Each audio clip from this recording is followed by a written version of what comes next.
Sabe, às vezes a gente esquece o quão incrivelmente teimosa a vida pode ser, né? Pensamos nos nossos limites, mas existem organismos que não só sobrevivem, eles curtem condições que para nós seriam tipo o fim instantâneo. Exato. Radiação intensa, frio de congelar, calor de derreter chumbo. Pois é, estamos falando dos extremófilos. E é nessa turma que a gente vai focar hoje.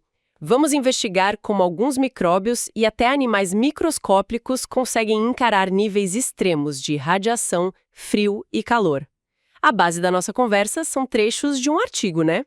Chama Adaptações de Extremófilos à Radiação, Frio e Calor. Isso. Um bom material para a gente explorar. E a nossa missão aqui é, desvendar as estratégias surpreendentes por trás dessa resistência toda. Queremos entender os truques que bactérias, arqueias, esses bichinhos usam para não só sobreviver, mas prosperar nesses lugares malucos. Ok, vamos começar a desempacotar isso. Ótimo. Então vamos organizar a conversa nesses 3 desafios, né? Radiação, frio e calor. Para cada um, a gente olha o ambiente e principalmente as adaptações, as mudanças na biologia, na química, que permitem a vida nesses limites. O foco é entender não só o que eles fazem, mas por que funciona, certo? Perfeito. Começando pela radiação ionizante, é um negócio perigoso mesmo, porque quebra moléculas essenciais, tipo DNA, proteínas. Exato, as máquinas da célula. Só para ter uma referência, para nós humanos, uma dose de 5 Gray, que é a unidade que mede isso, já é letal. É bem baixo comparativamente. E tem lugares na Terra com radiação bem alta, né? Seja naturalmente em montanhas altas, perto de minério radioativo, ou Chernobyl, por exemplo. Sim, são ambientes bem desafiadores. E o mais interessante, como você disse, é que esses organismos radioresistentes, eles não necessariamente se escondem. A estratégia principal é lidar com o estrago. Eles consertam o dano. Ah, eles têm tipo um super kit de reparos. Exatamente. Mecanismos incrivelmente eficientes. A grande questão é como eles fazem isso tão bem. E aí tem um exemplo que é quase inacreditável. Uma bactéria, a Deinococcus radiodurans. Ah, a famosa Conan a bactéria. Essa mesma. O apelido já diz tudo. Os números são impressionantes. Ela aguenta 5.000 Gs sem problemas e sobrevive até 12.000 Gs com uma taxa menor, mas sobrevive. Lembra, 5 Gs matam a gente. É uma resistência absurda, centenas de vezes a nossa. Dizem que o DNA dela pode ser feito em pedacinhos e ela simplesmente remonta tudo. É verdade isso? É quase isso mesmo. E as adaptações dela são um conjunto de truques bem inteligentes. Primeiro, ela não tem só uma cópia do genoma. Tem várias, 4 a 10 cópias por célula. Funciona como ter múltiplos backups, sabe? Ah, tipo copos de segurança. Se uma danifica, usa a outra como molde. Exato. E o DNA em si é empacotado de forma super organizada, quase um anel. Isso ajuda a manter as pontas quebradas próximas, facilitando a colagem correta. O reparo é rápido e eficiente. Tem etapas diferentes, mas o resultado é esse. Mas espera aí. A radiação não danifica só o DNA, né? E as proteínas? As máquinas da célula, elas não sofrem também? Ótima pergunta. Sofrem sim, e essa é outra chave da derradiodurans. Ela investe pesado em proteger justamente as proteínas de reparo. Ela tem um escudo antioxidante muito forte, com muito manganês e outras moléculas. Para neutralizar os radicais livres que a radiação gera? Isso, porque esses radicais atacariam as proteínas de reparo. E algumas pesquisas sugerem que talvez o dano fatal da radiação venha mais do estrago nessas proteínas do que no próprio DNA. Nossa, que sacada! Proteger a equipe de manutenção é crucial. Exatamente. Até os pigmentos vermelhos dela parecem ajudar nisso, como antioxidantes também. Fascinante. Saindo das bactérias, tem aqueles animais minúsculos que também são super resistentes, os tardígrados, os ursos d'água. Sim, os tardígrados, ícones dos extremófilos. Eles aguentam doses de radiação de uns 1000 G, né? 1000 vezes o nosso limite. E tem aquela história famosa deles irem para o espaço. Isso, em 2007. Levaram eles para fora da estação espacial, ficaram expostos ao vácuo, à radiação cósmica direta, por quase 2 semanas. E aí? Muitos voltaram vivos e se reproduziram depois. Uma das estratégias deles é entrar num estado chamado TAN. Então, o que é isso? Eles se desidratam quase completamente. O metabolismo para. Menos água significa menos radicais livres formados pela radiação. E nesse estado seco, açúcares e proteínas especiais formam tipo um vidro protetor ao redor das moléculas vitais, incluindo o DNA. Um vidro protetor, que incrível. E eles têm alguma proteção extra para o DNA além disso? Tem sim. Descobriram uma proteína exclusiva deles, a D-sup, supressora de danos. D-sup? Ela gruda no DNA e forma um escudo físico mesmo, protegendo de quebras. E o mais curioso, O quê? pegaram um gene dessa proteína e colocaram em células humanas, em laboratório. E essas células ficaram bem mais resistentes à radiação. Mentira, que potencial isso tem, hein? Pois é. Além disso, quando eles saem do estado TUN, eles ativam com força os sistemas de reparo de DNA para consertar qualquer dano que tenha ocorrido. É incrível essa D-sup. E organismos maiores, tipo insetos. Ouvi dizer que barata é resistente, é verdade. Baratas são mais resistentes que nós, sim, mas nem se comparam com a D radioduras ou os tardígrados, né? A resistência dos insetos em geral parece mais ligada a ciclos celulares lentos. Ah, porque a célula é mais vulnerável quando está se dividindo. Exato. Mas olha que interessante. Acharam fungos lá em Chernobyl com muita melanina, aquele pigmento escuro, e parece que eles usam a radiação quase como fonte de energia. Usar radiação como energia, uau! E pássaros de lá também mostraram níveis mais altos de antioxidantes. A natureza encontra vários jeitos, né? Pelo visto, sim. Então, olhando esses exemplos todos, parece que não tem uma única solução mágica para a radiação. É um combo, né? Exatamente. Um conjunto de estratégias. Ter ótimos kits de reparo para o DNA. Proteger esses kits e o próprio DNA com escudos moleculares tipo a D-sup ou antioxidantes. E às vezes só desligar tudo e esperar passar, como os tardígrados. Perfeito. É uma combinação de defesa passiva, como o escudo D-sup ou a estrutura do DNA da Deinococcus, reparo ativo supereficiente, muitas vezes com múltiplas cópias do genoma e, claro, uma forte proteção antioxidante.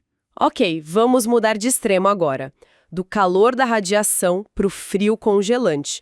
O problema aqui é o oposto, né? Sim, tudo fica lento, as reações químicas quase param. E o pior, a água congela, forma aqueles cristais de gelo que podem furar as células tipo agulhas. Exato, um dano mecânico direto. E causa desidratação também. Imagina a Antártida a menos 89 graus Celsius. Ou mesmo a água do mar polar, que fica abaixo de 0. Como a vida sobrevive aí? Os micróbios que amam o frio, os psicrófilos, têm adaptações notáveis. Muitos produzem suas próprias substâncias anticongelantes. Anticongelantes próprios. Tipo o do radiador do carro? Haha, tipo isso, mas são proteínas ou açúcares especiais. Eles grudam nos pequenos cristais de gelo e impedem que eles cresçam e causem estrago. Outro truque na membrana celular, a pele da célula. Usam gorduras mais fluidas, insaturadas. Ah, tipo óleos vegetais que não endurecem tanto no frio? Isso, para manter a membrana flexível. E as enzimas deles, as proteínas que fazem as reações, são mais moles, mais flexíveis para poder funcionar mesmo no frio. Mas aí elas não ficam frágeis em temperatura normal? Frequentemente sim. É uma troca. São ótimas no frio, mas instáveis no calor. E aqueles micróbios que acharam congelados há milhares de anos no gelo? Como eles sobrevivem tanto tempo? Pois é impressionante. Conseguiram reviver bactérias de gelo e permafrost com dezenas até centenas de milhares de anos.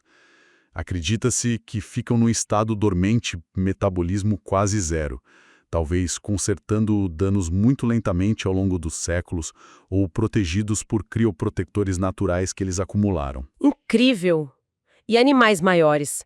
Tem peixe que consegue viver naquela água super fria da Antártida. Conseguem.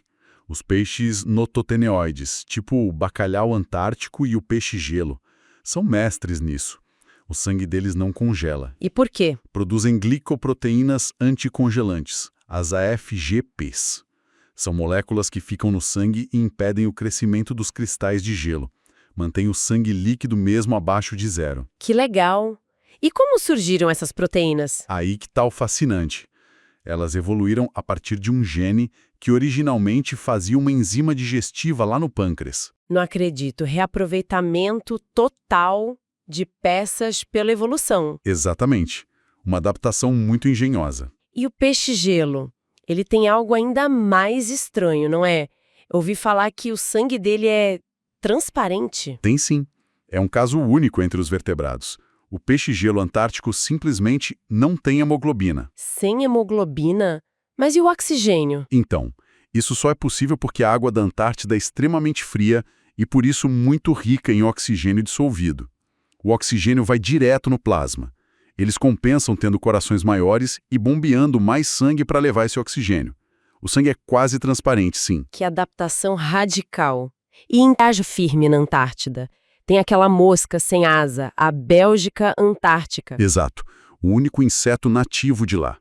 A larva dela sobrevive ao inverno congelante, Como? acumulando um coquetel de crioprotetores naturais, como o glicerol, que é um tipo de álcool, e açúcares. E ela faz uma coisa chamada desidratação crioprotetora. Ela se seca de propósito. De forma controlada, sim. Perde boa parte da água do corpo, isso concentra os crioprotetores e diminui ainda mais o ponto de congelamento do que sobra de fluido. Ela pode passar semanas congelada e depois acordar. Impressionante. E tem até vertebrados que congelam e sobrevivem. Lembro de ter lido sobre uma rã. Tem sim. A rã da floresta norte-americana, a rana silvática. Ela passa o inverno congelada no chão da floresta. Até 70% da água do corpo dela vira gelo. 70%? Como ela não morre? O truque é controlar onde o gelo se forma. Proteínas especiais no sangue fazem o gelo começar do lado de fora das células. Ao mesmo tempo, a rã inunda o interior das células com glicose e açúcar em concentrações altíssimas. Glicose como anticongelante interno. Exatamente. Um super anticongelante. Isso impede que as células congelem por dentro. Os órgãos vitais ficam num estado quase vítreo, tipo um xarope grosso. Coração para, respiração para. Quando descongela, em poucas horas ela volta à vida. Gente, isso parece ficção científica. Então, para sobreviver ao frio, as estratégias são ou impedir o gelo com anticongelantes, ou ajustar as membranas e enzimas para funcionar no frio. Ou, no caso da rã, controlar o congelamento, deixar o gelo formar fora da célula e proteger o interior com esse xarope de açúcar. Entendi. Prevenir o dano ou gerenciar o congelamento de forma segura. Isso aliado a adaptações nas máquinas moleculares e, em alguns casos, longos períodos de dormência. Fantástico. Agora, o último extremo. Calor intenso. Aqui o problema é o oposto do frio, né? As moléculas se agitam demais, desnaturam, param de funcionar. As membranas ficam fluidas demais, quase derretem, perdem a estrutura. Para a maioria das bactérias, uns 70 graus Celsius já é o limite. Mas existem os termófilos e os hipertermófilos, que vivem bem mais quente. Muitos são arqueias. Certo. Principalmente, eles dominam os ambientes mais quentes. Fontes termais, géseres, fontes hidrotermais no fundo do oceano, perto de água superaquecida. Alguns recordistas vivem acima de 100 graus Celsius. Como eles conseguem? O que é diferente neles? As arqueias têm adaptações bioquímicas únicas. As membranas celulares, por exemplo, são feitas de gorduras diferentes, mais estáveis ao calor. As ligações químicas são mais fortes ligações éter, não éster. E algumas fazem até uma única camada de lipídios, uma monocamada, em vez de duas. Fica muito mais rígido. Uma camada só, que diferente. E as proteínas? Também são mais robustas, têm mais travas internas, tipo ligações químicas extras, mais pontes salinas, estruturas mais compactas. Isso impede que elas desmanchem com o calor. E o DNA?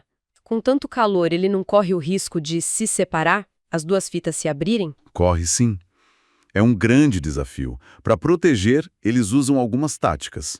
Acumulam moléculas pequenas que ajudam a estabilizar a dupla hélice.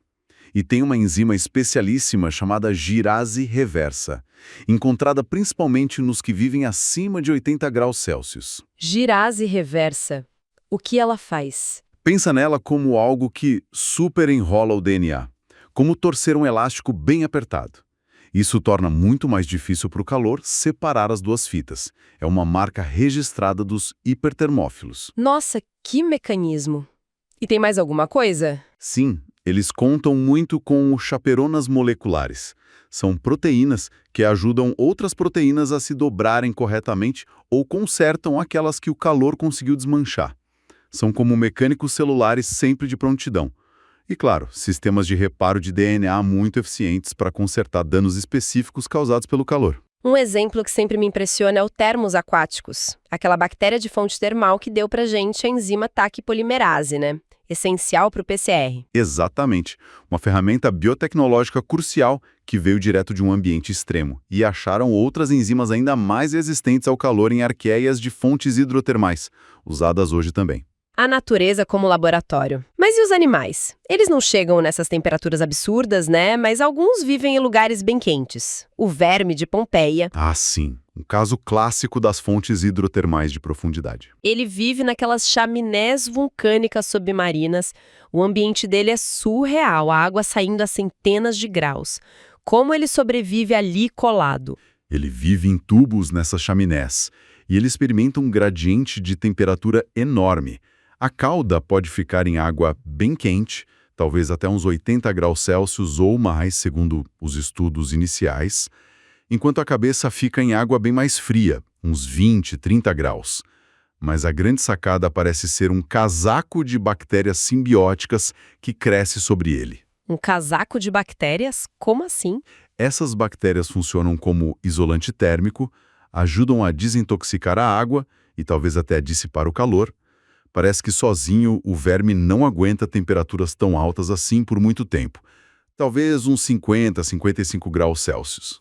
Ah, então é uma parceria, a simbiose é fundamental. Exato.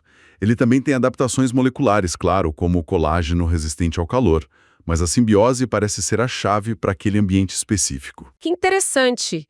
E no calor seco do deserto, tem a formiga prateada do Saara. Cataglyphis bombicina, uma especialista em calor extremo. Ela sai para procurar comida no pico do calor, quando a areia pode passar dos 60, 70 graus. E ela não cozinha? Ela precisa manter o corpo abaixo de uns 54 graus. Primeiro, ela tem pelos prateados com uma estrutura triangular muito especial. Pelos prateados. Para que servem? Fazem duas coisas incríveis. Refletem a luz do sol, visível e infravermelho próximo, e irradiam o calor do corpo dela de forma muito eficiente, no infravermelho térmico. É tipo um escudo refletor e um radiador eficiente ao mesmo tempo? Exatamente. Isso pode diminuir a temperatura dela em vários graus. Além disso, ela tem pernas longas, para ficar longe da areia quente, e corre muito rápida. E o comportamento dela também ajuda, né? Totalmente. Ela só sai naquele período curtinho, quando os predadores dela, os lagartos, já se esconderam do calor. Mas as carcaças de insetos, que são a comida dela, ainda estão lá. Ela usa o calor mortal como escudo. Que estratégia! Usar o ambiente hostil a seu favor. É diferente de um camelo, por exemplo, que tolera a temperatura do corpo variar para economizar água, mas não está vivendo no limite celular de temperatura como a formiga ou as arqueias, né? Exato. Para esses verdadeiros amantes do calor, as estratégias envolvem moléculas superestáveis, gorduras, proteínas, DNA protegido pela girase reversa, equipes de reparo celular como as chaperonas e, às vezes, adaptações físicas e comportamentais muito inteligentes, como os pelos da formiga ou a simbiose do verme. Bom, recapitulando essa nossa viagem pelos extremos, da radiação ao frio congelante ao calor escaldante. A vida sempre encontra um jeito, né?